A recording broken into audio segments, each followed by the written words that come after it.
चोलिया चोरा के से आई हो दादा।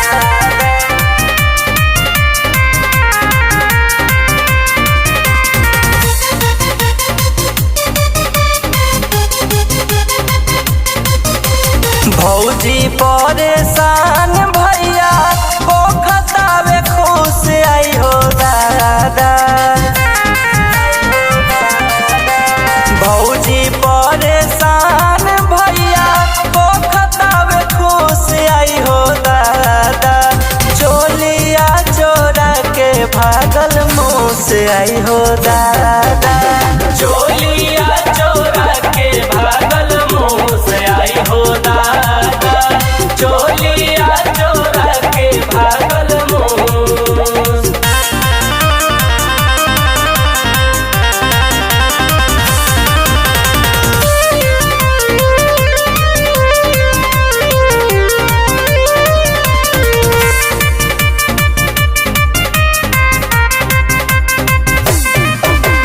घूमी घूमी खोजा तारी घरवा अंगनवा।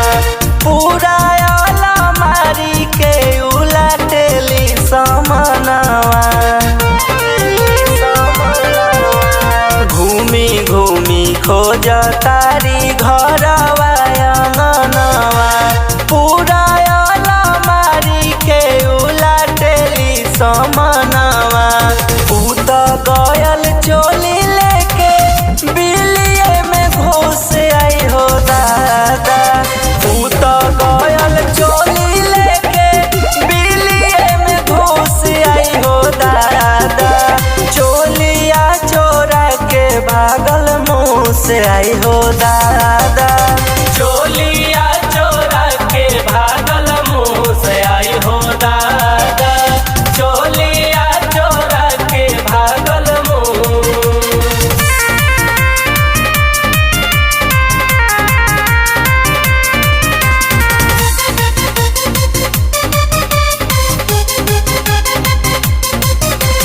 कह तारी आयल यहाँ कौन चोली खिंचवा। निहुर निहुर के झाके बेडावा के नीचवा। कह तारी आयल यहाँ कौन चोली खिंचवा। निहुर निहुर के झाके बेडावा के नीचवा।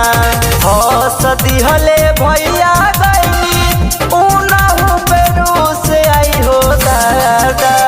हंस दिहले भैया गईनी उनहु पे रूस आई हो दादा। चोलिया चोरा के भागल मुँह से आई हो दादा। चोलिया चोरा के भागल मुँह से आई हो दादा। चोलिया चोरा के भागल मुँह।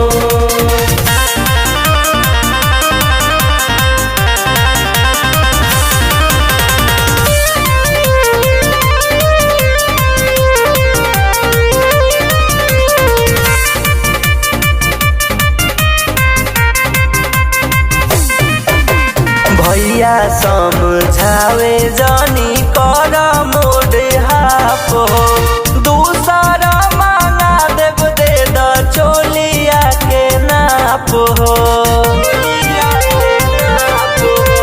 भैया समझावे जानी कर मोड़ हाफ हो। दूसरा मांगा देव दे द चोलिया के नाप हो। राजनाथ बेटर दिया से कहे पीला जूस आई हो दादा। राकेश राम बाबू चंदन कहे पीला जूस आई हो दादा। चोलिया चोरा के भागल मुँह से आई हो दादा।